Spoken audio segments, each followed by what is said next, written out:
Bonjour à tous et bienvenue pour cette nouvelle vidéo. Aujourd'hui j'ai décidé de vous faire un petit update lecture parce que j'ai pas mal lu en juin et du coup il faudrait peut-être que je vous parle des derniers livres que j'ai dévorés. Tout d'abord je vous parlerai de Izana de Daruma Matsura aux éditions Lumen. Ensuite j'évoquerai Fille du désert de Chris Bohjalian aux éditions Charleston. Et puis je vous parlerai de Comment je suis devenue célèbre en restant chez moi de Kathleen Moran aux éditions Flammarion Jeunesse. Et enfin je terminerai avec Vie Effigies, le tome 1, Les Flammes du Destin de Sarah Rofli aux éditions Lumen. Je vais donc commencer par vous parler de Izana, la voleuse de visage de Daruma Matsura aux éditions Lumen. Donc c'est un livre que j'ai lu juste après l'avoir acheté. Il me faisait franchement envie. En fait on va suivre donc du coup Izana qui est une jeune fille comment vous dire, laide, moche au possible, hideuse, difforme, on va dire. La personne la plus moche que vous ayez vue de toute votre vie, en gros. Et malheureusement, elle est, on va dire, victime d'une légende japonaise, parce que oui, ça se passe au Japon, au cas où vous ne l'auriez pas déjà remarqué. En gros, dans cette légende, on raconte que l'année du feu, des jeunes filles moches vont naître et elles vont être la réincarnation d'une ogresse maléfique qui est absolument horrible pour le village, bref, un symbole de mauvais augure, on va dire.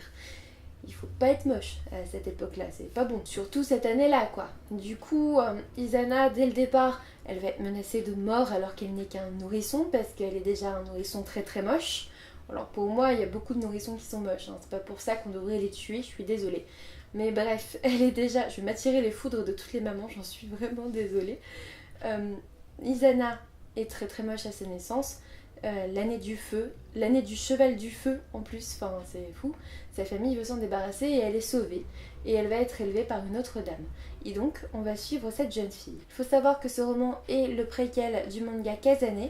Kazane est en réalité la descendante d'Izana. Et voilà.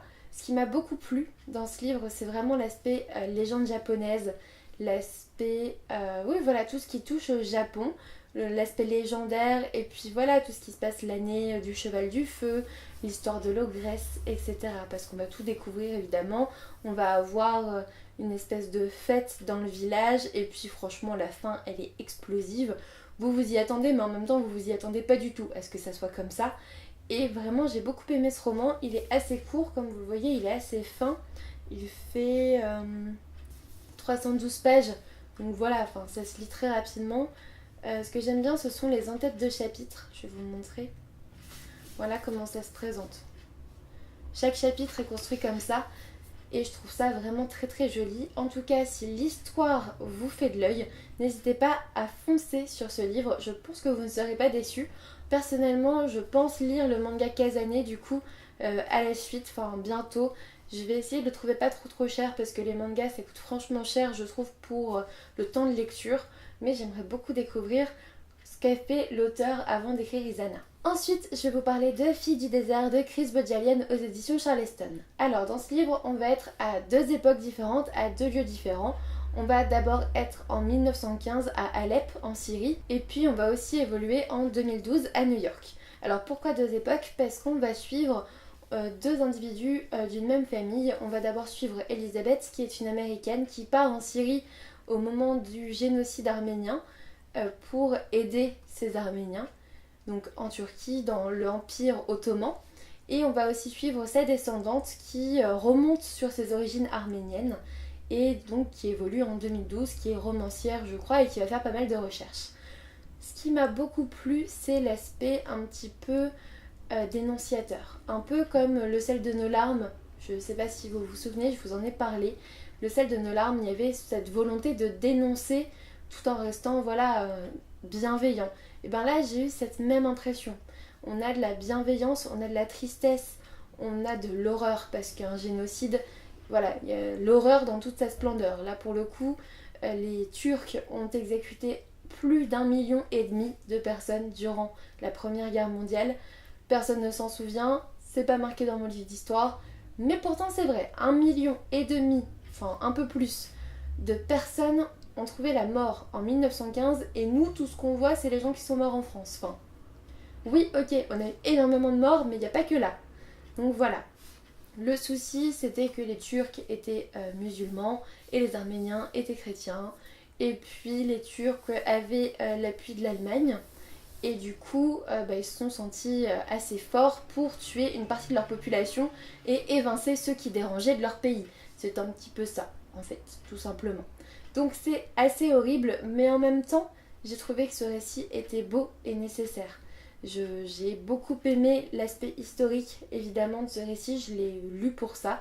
D'ailleurs je remercie les éditions Charleston parce que ce sont eux qui me l'ont envoyé via la masse critique Babelio. Du coup merci beaucoup aux éditions Charleston de m'avoir donné l'occasion de le lire. J'ai beaucoup aimé ce récit, vraiment je le conseille à ceux qui sont attirés par l'histoire. Oui c'est dur mais en même temps j'ai pas non plus pleuré devant le livre.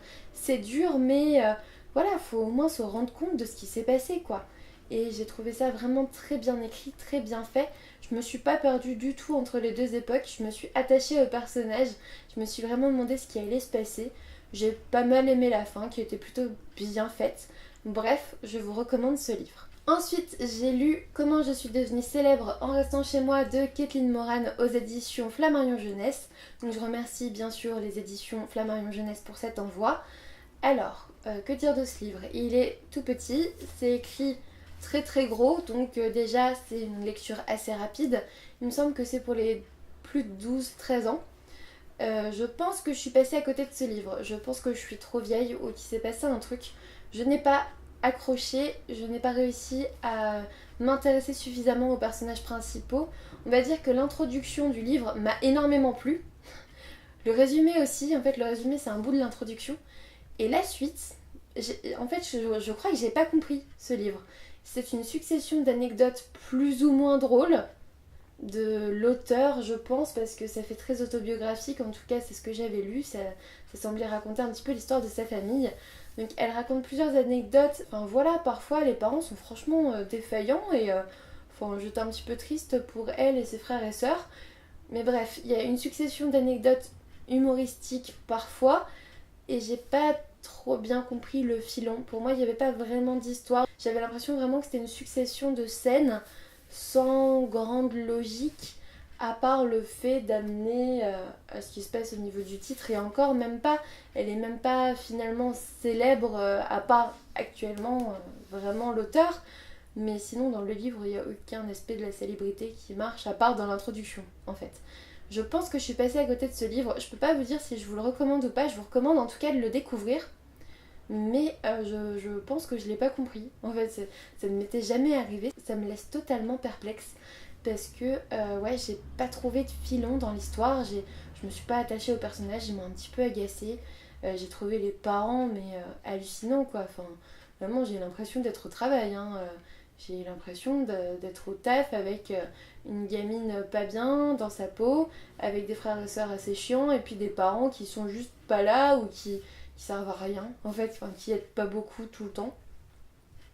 Enfin voilà, il y a des choses. En fait, je pense que moi, comme j'ai pas été élevée comme ça, comme dans le bouquin, j'ai pas du tout eu ce genre de famille, j'ai pas eu une famille nombreuse, j'ai pas été élevée comme ça, du tout. Je suis passée à côté de ce livre, je crois vraiment. En tout cas, si vous avez une famille nombreuse, si vous avez envie de découvrir ce livre, je vous recommande de le découvrir par vous-même et surtout venez me dire ce que vous en aurez pensé parce que je suis totalement perplexe. Voilà, je ne sais pas quoi vous dire d'autre sur ce livre. Enfin, j'ai lu en lecture commune avec Maud de la chaîne Des livres Une fille, Vie Effigies, le tome 1, Les flammes du destin de Sarah Roffly aux éditions Lumen. Donc oui, un deuxième livre Lumen, que voulez-vous, j'aime beaucoup cette maison d'édition aussi. Alors, je m'attendais à beaucoup, parce que je crois que j'avais vu pas mal d'avis positifs sur ce livre.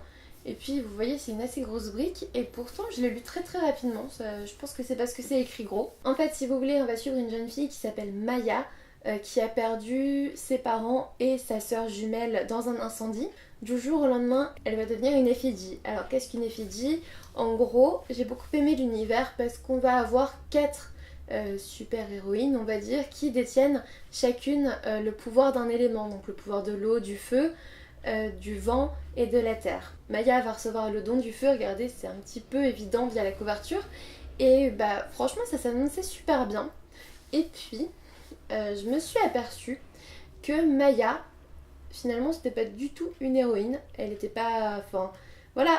Après, je trouve ça très bien parce que on a trop lu de livres où, voilà, vous êtes désigné, même rien qu'Harry Potter, quoi, vous êtes désigné apprenti sorcier, et puis, génial, vous êtes le plus grand sorcier de tous les temps. Et bah là, non, pas du tout. Maya, c'est pas du tout la plus grande effigie de tous les temps. Elle a peur, elle est terrifiée par son nouveau statut. Elle a pas envie, enfin voilà, c'est pas forcément un statut qu'elle a demandé, ça lui est tombé comme ça dessus. Elle doit sauver le monde, sauf que bah voilà, elle a peur, elle contrôle pas bien son pouvoir parce que bah voilà, il faut de l'apprentissage, il faut savoir comment faire. Et voilà, enfin, oui, ok, l'héroïne m'a un petit peu déçue parce que c'est pas vraiment une héroïne, c'est vraiment un personnage principal pour le coup. Mais en même temps, j'aime bien le choix de l'auteur d'avoir fait en sorte que c'était pas. Voilà, on lui donne tout et puis elle sait déjà tout faire et puis elle est super forte. Voilà, je suis plutôt contente que ça soit quelqu'un d'un petit peu plus humain. Au niveau de l'univers, j'ai adoré le fait que les pouvoirs soient en lien avec les éléments. Oui, je sais, c'est vu, vu et revu.